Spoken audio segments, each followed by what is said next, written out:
दुनिया में जितने भी मसले हैं उसका सिर्फ एक ही हल है, चेंज योर माइंड। आज मैं आपको बताता हूँ। एक छोटा सा देश है दुनिया के अंदर जिसको लोग उज़्बेकिस्तान के नाम से जानते हैं। और उज़्बेकिस्तान के थोड़े से टाइमिंग के बारे में समझें तो जो पाकिस्तान का टाइमिंग है तो वही उज़्बेकिस्तान का भी टाइमिंग है। बल्कि जब ये उज़्बेकिस्तान आज़ाद हुआ था तो पाकिस्तान की मोहब्बत में उसने अपना टाइम पाकिस्तान से मैच करते हुए ही रखा था। और उसके अंदर दो शहर बड़े मशहूर पाए जाते हैं, शकरकंद और बुखारा। इनकी एक तारीख़ है। एक वक्त में इन शहर के लड़ाके आलिम पूरी दुनिया पर फैल गए थे और पूरी दुनिया पर राज कर रहे थे। एक तरह से पूरी दुनिया कह सकते हैं कि क्योंकि बहुत बड़े इलाके में यहाँ के बुखारा और समरकंद के लोग फैले हुए थे दुनिया के अंदर। मैं हूँ Shakir Joja, public speaker, mind changer. आप हमारा देख रहे हैं यूट्यूब चैनल माइंड चेंजर। और अगर अभी तक भी आपने हमारा चैनल सब्सक्राइब नहीं किया है तो सब्सक्राइब कर लीजिए और छोटा सा जो घंटे का बटन है उसको भी पुश कर दीजिए, जिससे आपको नोटिफिकेशन मिलता रहेगा। मैं गारंटी देता हूँ कि आप अपनी लाइफ की सीढ़ियाँ सफलता की ओर चढ़ते चले जाएंगे और दुनिया के अंदर कामयाबी हासिल करेंगे और मैं आपको कामयाब बनाकर ही छोड़ूंगा। आइए अब थोड़ा सा उज़्बेकिस्तान के बारे में बात करते हैं। तो बात दरअसल ये है कि उज़्बेकिस्तान के अंदर एक लड़का था बहुत कम उम्र का। उसको पढ़ाई करने का बड़ा शौक़ था।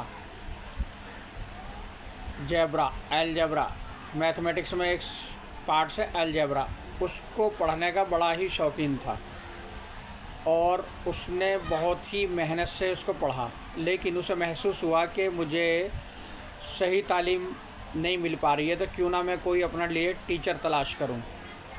बुखारा के अंदर उसने टीचर की तलाश शुरू की। किसी ने बताया कि एक सब्ज़ी फ़रोश है, सब्ज़ी बेचने वाला, आप उससे मिलें और वो अलजेब्रा के बारे में जानकारी रखता है, वो आपको पढ़ाएगा।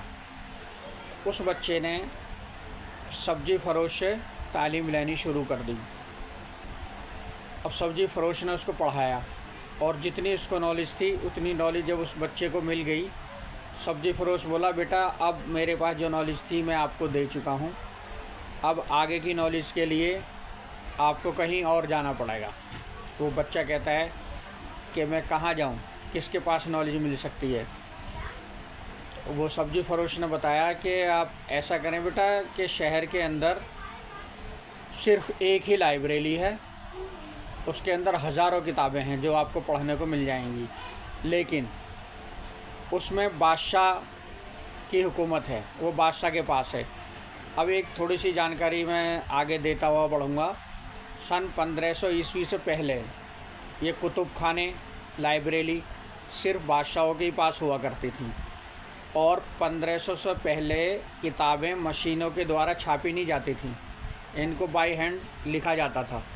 अब जो कुतुबकार, लेखक या राइटर जो थे वो बादशाहों के अंडर काम करते थे और बादशाह उनसे लिखवाया करते थे।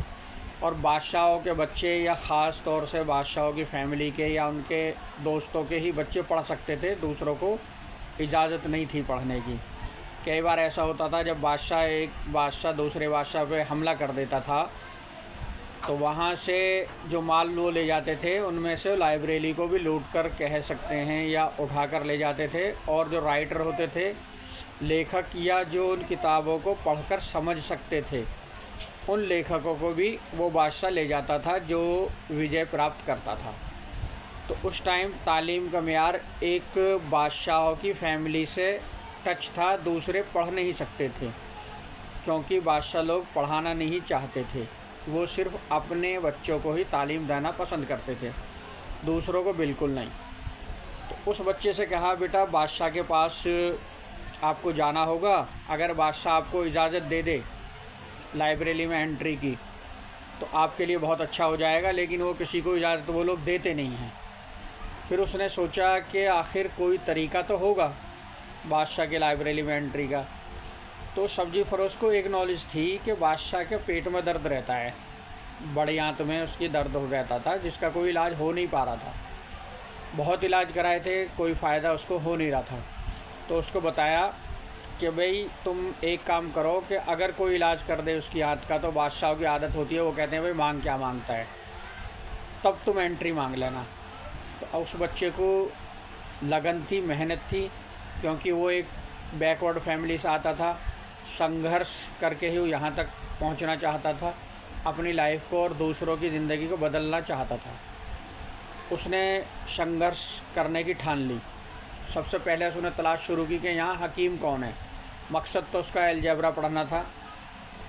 हकीम का पता चला कि वो हकीम हैं, आप उनके पास जाएं, वो बेहतरीन हकीम हैं, उनसे आप सीखें। तो वो हकीम के पास गए, लेकिन उनका मकसद था सिर्फ आंत का इलाज करना, क्योंकि उनका टारगेट था अलजेब्रा में तालीम, आला तालीम हासिल करना और बादशाह की लाइब्रेरी में एंट्री करना। इसलिए वो हकीम के पास रहते हुए भी कई साल तक रहे। सिर्फ फोकस रखा उन्होंने अपने टारगेट पर कि क्यों ना मैं आंत का इलाज सीख जाऊं। उसके लिए उन्होंने, हकीम साहब को भी उस टाइम इलाज ईजाद हुआ नहीं था। उस बच्चे ने अपने तजर्बे शुरू किए। एक जड़ी बूटी से दूसरी से मिलाता, गर्म करता, ठंडा करता, मरीजों को पिलाता, एक तरह से तजर्बा करता रहा और वो एक दिन कामयाब हो गया। उसको पता चल गया कि कौन सी दवाई को किसके साथ मिक्स करके कितनी मिकदार गर्म करने के बाद कितने टेम्परेचर पर वो दवाई काम करती है। एक दो का तजर्बा किया, जब सबको फ़ायदा हुआ तो समझ गया कि हाँ ये फार्मूला मेरा बन गया है और अब मैं बादशाह के पास मुझे जाना चाहिए। तो वो बच्चा बादशाह के पास जाता है और बादशाह साहब से अपनी बात रखता है। बादशाह साहब, मैं आपका इलाज कर दूंगा, आपके जो पेट में दर्द रहता है मैं उसका इलाज कर दूंगा। तो बादशाह बड़ा खुश हुआ कि भाई अगर आप इलाज कर दोगे तो करिए। तो उसने अपनी जड़ी बूटी निकाली, उनको उसी हिसाब से गर्म किया, मिक्स किया जितना उसको होना चाहिए था और बादशाह सलामत को दिया। लेकिन बादशाह सलामतों की एक आदत होती है। बादशाह लोग क्या करते हैं कि खाना आए, कोई पहले एक बंदा रखा होता है, खाना उसको खिलाते हैं, कोई नुकसान तो नहीं दे रहा है। अगर बादशाह साहब के पास कोई दवाई दी जाती है तो पहले उसी टाइप का मरीज़ उनके आसपास हुआ करते हैं, उनको खिलाई जाती है। कोई अगर बादशाह साहब को लिबास भी बनाता है पहनने के लिए, तो लिबास भी दो किस्म के बनवाते थे। एक बंदे को पहनवाते थे एक्सपेरिमेंट के लिए कि इसकी स्किन को तो परेशानी नहीं होगी, उसके बाद ही बादशाह लोग ये पहना करते थे। तो जब वो दवाई दे दी उस बच्चे ने, तो बादशाह साहब ने पहले किसी दूसरे को खिलाई। दूसरे के खाने के बाद फिर बादशाह साहब ने देखा इसको फ़ायदा हो गया है, फिर वो बादशाह साहब ने दवाई खाई। दवाई खाने के बाद बादशाह साहब एकदम से ठीक हो गए और वो दवाई काम कर गई।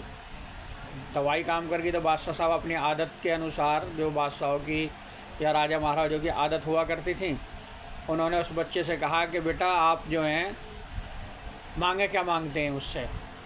तो बच्चा बोला कि जी मुझे और तो कुछ भी नहीं चाहिए, सिर्फ मुझे आप पढ़ने के लिए लाइब्रेरी में एंट्री दे दें। बादशाह बड़ा हैरान हुआ कि मेरे पास बहुत दौलत है, हीरे जवाहरात हैं, बहुत माल है, आप ये छोटी सी चीज़ क्यों मांगते हैं। तो बोले नहीं, जहाँ अपना आप मुझे सिर्फ लाइब्रेरी में एंट्री दे दें, यही आपका बहुत बड़ा इनाम होगा। तो बादशाह साहब बोले कि भाई लाइब्रेरी में आपको एंट्री दी गई, लेकिन हमारी एक शर्त है। वो शर्त ये है कि आप कोई किताब लिख नहीं पाएंगे, कोई नोट्स नहीं बना पाएंगे, ये आपके लिए मना होगा, और आप कोई किताब नहीं लिखेंगे लाइब्रेरी में पढ़ने के बाद, और मैं आपको सिर्फ 1 साल देता हूँ जो आप लाइब्रेरी में पढ़ सकते हो, 1 साल तक। उस बच्चे ने फ़ौरन हामी भर दी और वो बच्चा लाइब्रेरी के लिए अंदर एंट्री हो गया। लेकिन उसको इतनी ज़्यादा लगन थी अपने टारगेट, अपने गोल को पूरा करने की, कि वो 1 साल तक सिर्फ़ और सिर्फ टॉयलेट के लिए, खाने के लिए बाहर निकलता, 24 घंटे लाइब्रेरी के अंदर ही गुजारने शुरू कर दिए।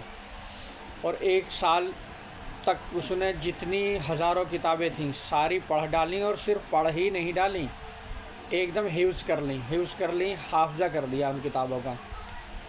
अब 1 साल हो जाती है, बादशाह साहब उससे कहते हैं कि बेटे अब आपका टाइम पूरा हो गया वादे के मुताबिक। लेकिन जाते टाइम बादशाह साहब ने सोचा क्यों ना मैं इसका इंटरव्यू ले लूँ। बादशाह साहब ने उससे पूछा नोट्स तो नहीं बनाए, किताबें लिख कर चोरी तो नहीं की, ऐसा तो नहीं किया तुमने कि वो स्कैम कर दिया हो, किताबें लिख के इधर उधर नॉलेज तो नहीं दे दी। तो उसने बच्चे ने मना किया कि मैंने कोई नॉलेज किसी को नहीं दी है। तो बोले चलो बताओ तुमने क्या पढ़ा। तो उसने जो भी सवाल बादशाह ने पूछा सारे जवाब दिए। बादशाह हैरान। तो बच्चे से कहा कि भाई तुम्हें सब याद है? बोले मैंने जितनी किताबें सब हिफ्ज़ हो गई हैं, मेरे सब ज़बानी याद है। तो बादशाह को बहुत ही पसंद आया, उसने अपना परमानेंट अपने पास रख लिया। भाई ऐसे ज़हीन बच्चे की हमें ज़रूरत है, आप हमारे पास रहें। लेकिन उसकी बदकिस्मती कहें या अल्लाह ताला ने उस बच्चे को और ऊंचे मकाम तक पहुंचाना था या और संघर्ष कराने थे और जद्दोजहद उस बच्चे ने करनी थी। बादशाह साहब का इंतकाल हो गया। तो बादशाह का जो बेटा था उसने उसको कहा कि भाई तू जो है सारी नॉलेज लेकर पब्लिक में बांटता है, ये उस पर ब्लेम लगाया और उसे नौकरी से निकाल दिया, एक तरह से महल से बाहर कर दिया। अब उस बच्चे को तालीम की लगन थी बहुत ज़्यादा, 16 साल की उम्र हुई थी अभी तक उसकी। तो वो बच्चा वहाँ से बुखारा से निकलकर उस वक्त आला तालीम के लिए बेहतरीन क्वालिफ़िकेशन के लिए एक शहर और मशहूर था बगदाद, और बगदाद से भी ऊपर आता था मिस्र, जो आजकल मिस्र है वहाँ का शहर था काहिरो। तो वो वहाँ से निकला बुखारा से निकलकर वो पहुँचता है सीधा बगदाद। अब बगदाद में वो आला तालीम लेता है। अब उसका रुझान जो पहले बचपन में उन्होंने पढ़ाई शुरू की थी अलजेब्रा के लिए या मैथमेटिक्स के लिए, अब उसका रुझान हिकमत की तरफ चला जाता है, यानी मेडिकल साइंस की तरफ। अब वो बच्चा बगदाद के अंदर मेडिकल साइंस की तालीम लेता है। अब वहाँ तालीम लेता है, वहाँ से भी फारिग होता है। वहाँ से आगे फिर उसको पता चलता है काहिरो और हाई-फाई यूनिवर्सिटी है, तो क्यों ना मैं वहाँ जाऊँ। वहाँ जाता है वो काहिरो जाने के बाद वहाँ भी तालीम लेता है और फिर वापसी वो आ जाता है बगदाद। उसके लास्ट तक बगदाद में तालीम चलती है। लेकिन इसी पीरियड में जो वो तालीम ले रहा था वो करीब 200 किताबें लिख देता है। अब उस वक्त में जो किताबें, अगर आप आज का हिसाब लगाओ कि भाई 200 वर्के की होंगी या 250 पेज होंगे, ऐसा नहीं था। ज़्यादा से ज़्यादा बड़ी से बड़ी किताब उस टाइम पे 50 या 60 पेज की होती थी और बाकी उससे छोटी भी होती थी, लेकिन उनको नाम किताब ही दिया जाएगा। उसने इतनी किताबें लिख दी मेडिकल साइंस के ऊपर और पूरी ज़िंदगी वो गुजार कर यहाँ इंतकाल कर गया। कोई उस बच्चे को नहीं जाना है कौन बच्चा था कौन नहीं था, किसी को उसकी जानकारी कुछ भी नहीं थी। लेकिन उसके इंतकाल के 200 साल के बाद जब मेडिकल साइंस तरक्की करने को लगा तो उसकी किताबें हाथ लगीं, पढ़ी, देखा इनमें तो वो चमत्कार हैं जो 200 साल बाद आज हम कर पा रहे हैं। इस बंदे ने 200 साल पहले उन बीमारियों का इलाज लिख दिया था। ये बीमारियाँ होती क्यों हैं, किस तरह होती हैं, इस बीमारी से किस तरह बचाव किया जा सकता है या कौन सी जड़ी बूटी से इस बीमारी को ठीक किया जा सकता है। और इस बंदे ने तो आने वाली 1000 साल आगे तक के बारे में लिख दिया है। ये कौन बंदा है? पता लगता है कि भाई समरकंद का रहने वाला अबू अली सीना है।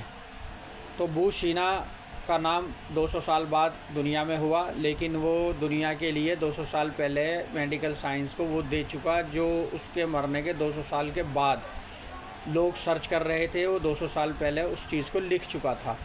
तो अब थोड़ा सा इस पे ध्यान दें कि अल्लाह ताला किसको तरक्की की तरफ ले जाता है, जो चाहता है उसको ले जाता है। अगर आप कोई बड़ा गोल चुनते हो ना, कोई बड़ा टारगेट, तो अगर आप उस टारगेट तक नहीं पहुंचते हो तो उससे मिलता हुआ कोई दूसरा टारगेट आप अचीव ज़रूर कर लोगे जो कि बहुत बड़ा टारगेट होगा। जैसे कि अबू अली सीना मैथमेटिक्स में स्पेशलिस्ट होना चाहते थे लेकिन वो मेडिकल साइंस में स्पेशलिस्ट हो गए। तो मेरी सलाह है सभी को कि कोई बड़ा गोल चुनें और उसके पीछे लग जाएं। अगर वो नहीं मिला तो उससे और बड़ा गोल मिल जाएगा।